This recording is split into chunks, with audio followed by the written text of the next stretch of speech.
ಮಾಜಿ ಪ್ರಧಾನಿ ದೇವೇಗೌಡರ ಪತ್ನಿ ಚೆನ್ನಮ್ಮ ಅವರು ಕಾಲುವಾಗಿದ್ದಾರೆ. ವ್ಯಕ್ತಿಗತಿಸಿದ್ರು ಕೂಡ ವ್ಯಕ್ತಿತ್ವ ಅನ್ನೋದು ಶಾಶ್ವತವಾಗಿ ಉಳಿಯುತ್ತೆ ಅಂತ ಹೇಳ್ತಾರೆ. ಅಂತಹ ಒಂದು ಮಾತಿಗೆ ತಕ್ಕುದಾದ ವ್ಯಕ್ತಿತ್ವ ಅಂದರೆ ಅದು ಚೆನ್ನಮ್ಮ ಅವರದ್ದು. ಸೊ ಚೆನ್ನಮ್ಮ ಅವರ ಬಗ್ಗೆ ಜನರಿಗೆ ಗೊತ್ತಿರದ ಇನ್ನಷ್ಟು ವಿಚಾರಗಳ ಬಗ್ಗೆ ಅವರ ಪುತ್ರಿ ಅವರನ್ನ ಸಾಕಷ್ಟು ವರ್ಷಗಳಿಂದ ನೋಡ್ಕೊಂಡಿರುವಂತಹ ಶೈಲಜಾ ಅವರು ನಮ್ಮ ಜೊತೆಗೆ ಇದ್ದಾರೆ. ಅವ್ರ ಹತ್ರ ಕೇಳಿ ತಿಳ್ಕೊಳ್ತಾ ಹೋಗುವಂತಹ ಪ್ರಯತ್ನ ಮಾಡೋಣ. ಮೇಡಮ್ ನಮಸ್ತೆ.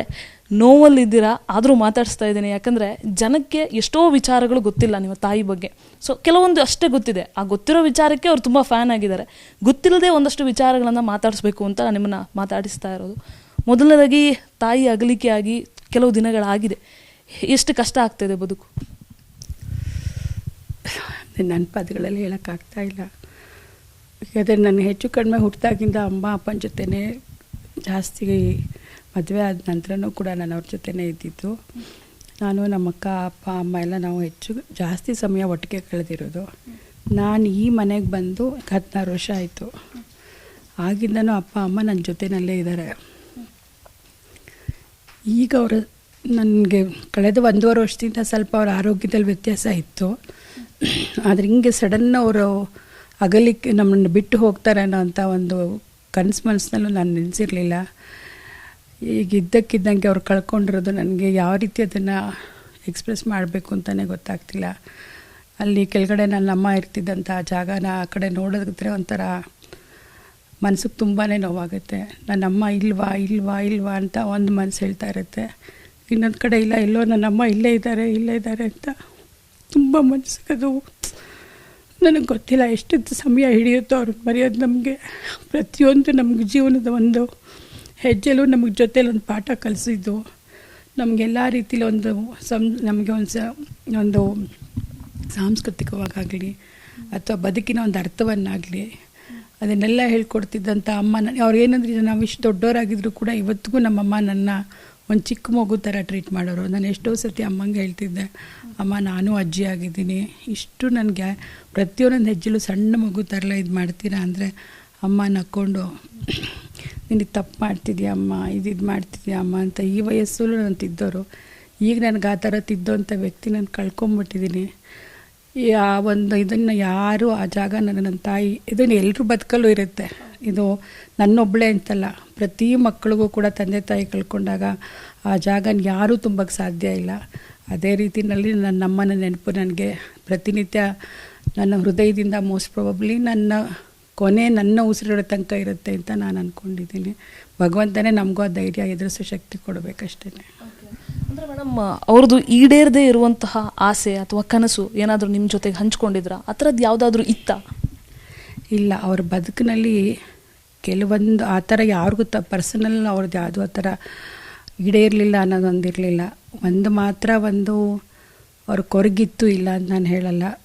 ನಮ್ಮ ಕುಟುಂಬದಲ್ಲಿ ಆಗಿದ್ದೊಂದು ಏನಂದ್ರೆ ಅವ್ರಿಗೆ ಇನ್ನು 2 ಮೊಮ್ಮಕ್ಕಳದ್ದು ಮದುವೆ ನೋಡಬೇಕಿತ್ತು.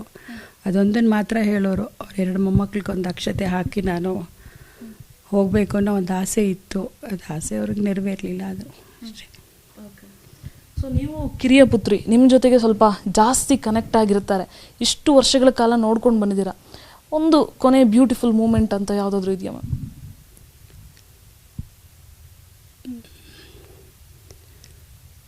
ಪ್ರತಿನಿತ್ಯ ಅವ್ರ ಜೊತೆ ಕಳೆದಿರೋದು ನನಗೆ ಒಂದೊಂದು ಕ್ಷಣವೂ ನನಗೆ ಅದು ಮರೆಯಲಾಗದ ಘಟನೆನೇ ಅಂತಲೇ ಅನ್ಕೋತೀನಿ. ಏಕೆಂದರೆ ಅವರೊಂದು ಪೂಜೆ ಮಾಡ್ತಿದ್ದ ರೀತಿ ಆಗಲಿ, ಏಕೆಂದರೆ ಪ್ರತಿನಿತ್ಯ ಅವ್ರದ್ದು ಏನು ಒಂದು ಸಿಸ್ಟಮ್ ಇತ್ತೋ, ತನ್ನ ಹುಷಾರಿಲ್ಲದೆ ಇದ್ದರೂ ಕೂಡ ಕಷ್ಟಪಟ್ಟು ಎದ್ದು ಮಾಡೋರು. ಅವ್ರ ಜೊತೆಗೆ ನನಗೆ ಅದರಲ್ಲೂ ಎಸ್ಪೆಷಲಿ ನನಗೆ, ಏಕೆಂದರೆ ನನ್ನ ಮೊಮ್ಮಕ್ಕಳು ಬಂದರು. ಕಳೆದ 5-6 ವರ್ಷದಿಂದ ನನಗೆ ಮೊಮ್ಮಕ್ಕಳು ಬಂದರು, ಸೊಸೆ ಮಗ ಎಲ್ಲ ಬಂದಾಗ ನನ್ನದೊಂದು ತುಂಬ ಕುಟುಂಬದ ಥರ ಇತ್ತು. ನನ್ನಮ್ಮ, ನನ್ನ ತಂದೆ, ಮತ್ತು ಅಪ್ಪ ಎಲ್ಲ ಸಾಯಂಕಾಲದ ತೋಟಕ್ಕೆ ಕೂತ್ಕೋತಾ ಇದ್ವಿ, ಮಾತಾಡ್ತಾ ಇದ್ವಿ. ಅಪ್ಪ ತನ್ನ ಹಳೆ ನೆನಪುಗಳನ್ನ ಹೇಳೋರು, ಆಮೇಲೆ ಅಮ್ಮ ಹೇಳೋರು. ಅದನ್ನೆಲ್ಲ ನನಗೆ ಒಂಥರ ಪ್ರತಿನಿತ್ಯವೂ ಒಂಥರ ಮರೆಯಲಾಗದ ಗಳಿಗೆ ಅವ್ರ ಜೊತೆ ಕಳೆದಿದ್ದು ಅಂತ ಅನಿಸುತ್ತೆ. ನಾನು ಯಾವುದೂ ವಿಶೇಷ ಅಂತ ಹೇಳೋಕ್ಕಾಗಲ್ಲ. ಯಾಕೆಂದರೆ 5-6 ವರ್ಷದ ನೆನಪುಗಳಿಗಿದೆಯಲ್ಲ, ಅದನ್ನು ನನ್ನ ಮನದಾಳದಿಂದ ತೆಗೆದಾಕೋದು ತುಂಬ ಕಷ್ಟ ಇದೆ, ಕಳೆದ ನೆನಪುಗಳನ್ನು. ಮೇಡಮ್, ಈಗ ಎಲ್ಲ ವೈದ್ಯಕೀಯ ಪ್ಯಾರಾಮೀಟರ್ಸ್ಗಳೆಲ್ಲವೂ ಕೂಡ ಸರಿಯಾಗಿತ್ತು.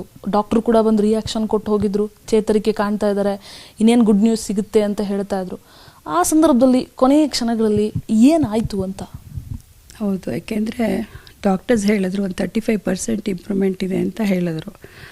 ಅಪ್ಪ ನಾನು ಮಧ್ಯಾಹ್ನ ಐ ಥಿಂಕ್ 4 ಗಂಟೆ ಇರ್ಬೋದು ಸಮಯ ಹಾಸ್ಪಿಟಲ್ ರೀಚ್ ಆದಾಗ. ಅಪ್ಪ ಮಧ್ಯಾಹ್ನ ಊಟನೂ ಮಾಡಲಿಲ್ಲ. ಅವ್ರಿಗೆ ಏನೋ ಗೊತ್ತಿಲ್ಲ, ಯಾತಕ್ಕೆ ಭಗವಂತನ ಒಂದು ಇದು ಏನೋ ಅನಿಸುತ್ತೆ. ನಾನು ನಿಮ್ಮ ಅಮ್ಮಂಗೆ ಅರಿಶಿನ ಕುಂಕುಮ ಇಟ್ಟು ದೇವಸ್ಥಾನದಿಂದ ನಮ್ಮ ಕೊನೆ ಅಣ್ಣ ಪ್ರಸಾದ ತೊಗೊಂಬಂದಿದ್ರು. ಈಶ್ವರನಲ್ಲಿ ಪೂಜೆ ಮಾಡಿಸ್ಬಿಟ್ಟು ತಂದುಬಿಟ್ಟು ನೀವೇ ಅಮ್ಮಂಗೆ ತೊಗೊಂಡೋಗಿಡಿ ಅಂತ ಹೇಳಿದ್ದ. ಸೊ ಅವರು ಬೆಳಗ್ಗೆ ಅವರು ಇತ್ತೀಚೆಗೆ ತುಂಬ ಪೂಜೆ ಮಾಡ್ತಾರೆ ಅಪ್ಪನು. ದೇವ್ರದ್ದು ಧ್ಯಾನಗಳು, ಅವರು ಫಿಸಿಯೋಥೆರಪಿ ಆದಮೇಲೆ ಸ್ನಾನ ಮಾಡಿ ಕೂತ್ಕೊಂಡ್ರೆ 2 to 3 hours ಅಪ್ಪನೂ ಕೂಡ ಪೂಜೆ ಮಾಡ್ತಾನೆ ಇರ್ತಾರೆ. ಅವತ್ತು ಹಾಗೆ ಅದೇ ರೀತಿ 2-2:30 ಮುಗೀತು. ಮುಗಿದ್ಮೇಲೆ ಏನು ಮಾಡಿದ್ರು, ನಾನು ಊಟ ಟೈಮ್ ಆಗಿದೆ, ಊಟ ಮಾಡಿ ಹೋಗೋಣ ಅಂತ ಹೇಳಿದೆ. ಇಲ್ಲಮ್ಮ, ಯಾಕೋ ನಂಗೆ ಮನಸ್ಸು ಆಗ್ತಿಲ್ಲ, ನಾನು ಫಸ್ಟು ಹೋಗಿ ಅವಳಿಗೆ ಅರಿಶಿನ ಕುಂಕುಮ ಎಲ್ಲ ಇಟ್ಬಿಟ್ಟು ಹೂವು ಇಟ್ಬಿಟ್ಟು ದೇವ್ರದ್ದು, ಆಮೇಲೆ ಬೇಕಿದ್ರೆ ಅಲ್ಲೇ ಏನಾದ್ರು ತಿನ್ನೋಣ ಹಾಸ್ಪಿಟ್ಲಲ್ಲಿ ಅಂತ ಹೇಳಿದ್ರು. ನಾನು ಎಷ್ಟೇ ಬಲವಂತ ಮಾಡಿದ್ರು ಅಪ್ಪ ಒಪ್ಕೊಳ್ಳಿಲ್ಲ ಅದಕ್ಕೆ. ಸರಿ, ಮತ್ತೆ ಅದೇನು ಅನ್ನಿಸ್ತೋ ಮನಸ್ಸಿಗೆ ಅವರಿಗೆ ಗೊತ್ತಿಲ್ಲ ನನಗೆ. ಮತ್ತೆ ಹೋಗಿ ಇನ್ನೊಂದು ಸತಿ ಸ್ನಾನ ಮಾಡ್ಕೊಂಡು ಬಂದು ಶಿವನಲ್ಲಿ ಅವ್ರ ರೂಮಲ್ಲಿ ಎಲ್ಲ ದೇವ್ರುಗಳದ್ದು ಫೋಟೋಗಳು ಇಟ್ಕೊಂಡಿದ್ದಾರೆ. ಏಕೆಂದರೆ ಅವರು ತುಂಬ ಇತ್ತೀಚೆಗೆ ಕಳೆದ 5-6 ವರ್ಷದಿಂದ ಪೂಜೆನಲ್ಲಿ ನಮ್ಮ ಅಮ್ಮನ ಥರನೇ ಜಾಸ್ತಿ ಶ್ಲೋಕಗಳು ಓದೋದು ಇವೆಲ್ಲ ಅಭ್ಯಾಸಗಳು ಇಟ್ಕೊಂಡಿದ್ದಾರೆ. ಹಾಗಾಗಿ ಮತ್ತದು ಏನು ಅನ್ನಿಸ್ತೋ ಬಿಲ್ಪತ್ರೆ ತುಳಸಿ ತೊಗೊಂಬ ಅಂಥೇಳಿ ಮತ್ತೆ ಶಿವನಿಗೆಲ್ಲ ಅದು ಬಿಲ್ಪತ್ರೆ ಎಲ್ಲ ಹಾಕ್ಬಿಟ್ಟು ಐ ಥಿಂಕ್ ಅರೌಂಡ್ 3 ಗಂಟೆಗೆ ಮನೆಯಿಂದ ಹೊರಟ್ವಿ. ಹಾಸ್ಪಿಟ್ಲಿಗೆ 4 ಗಂಟೆಗೆ ರೀಚ್ ಆದ್ವಿ. ಅಲ್ಲಿ ಅಮ್ಮಂಗೆ ಚಿಕಿತ್ಸೆ ಕೊಡ್ತಿ ಡಾಕ್ಟ್ರು ಬಂದು ಒಳಗಡೆ ಕರ್ಕೊಂಡೋದ್ರು ICU ಒಳಗೆ. ಆಮೇಲೆ ಹೇಳಿದ್ರು, ನೋಡಿ ಸರ್, ನೀವು ಆತಂಕಕ್ಕೊಳಗಾಗಬೇಡಿ, 35% ಇಂಪ್ರೂವ್ಮೆಂಟ್ ಇದೆ, ಸಾಯಂಕಾಲದೊಳಗೆ ಮತ್ತೆ ಅವರು ಸಂಪೂರ್ಣ ಇನ್ನೂ ಸ್ವಲ್ಪ ಚೇತರಿಕೆ ಕಾಣ್ಬೋದು ಅನ್ನೋಂಥ ಒಂದು ಆಶಾಭಾವನೆ ನಮ್ಮಲ್ಲಿ ಮೂಡಿಸಿದ್ರು ಅವರು. ನಾನು ಅದನ್ನು ಕಣ್ಣಲ್ಲಿ ನೋಡಿದೆ. ಯಾಕೆಂದರೆ ನನ್ನ ಫ್ಯಾಮಿಲಿನಲ್ಲಿ ಎಲ್ಲ ಡಾಕ್ಟರ್ಸ್, ಮಗ, ಹಸ್ಬೆಂಡ್ ಎಲ್ಲ ಇದರಿಂದ ಆಮೇಲೆ ಕಳೆದ 4-5 ವರ್ಷದಿಂದ ಅಪ್ಪ ಅಮ್ಮಂದು ಪ್ರತಿಯೊಂದು ನೋಡ್ಕೋತಿರೋದ್ರಿಂದ ಅದು ಸ್ವಲ್ಪ ಹೆಲ್ತ್ ಇದ್ರದ್ದು ನನಗೂ ಅವೇರ್ನೆಸ್ ಇದೆ. ಎಲ್ಲ ಹಾರ್ಟ್ ರೇಟ್ ವಾಸ್ ನಾರ್ಮಲ್ ಇತ್ತು, BP ನಾರ್ಮಲ್ ಇತ್ತು, ಸ್ಯಾಚುರೇಷನ್ ನಾರ್ಮಲ್ ಇತ್ತು, ರೆಸ್ಪಿರೇಟ್ರಿದು ನಾರ್ಮಲ್ ಇತ್ತು ಅವ್ರು ತೋರಿಸಿದಾಗ.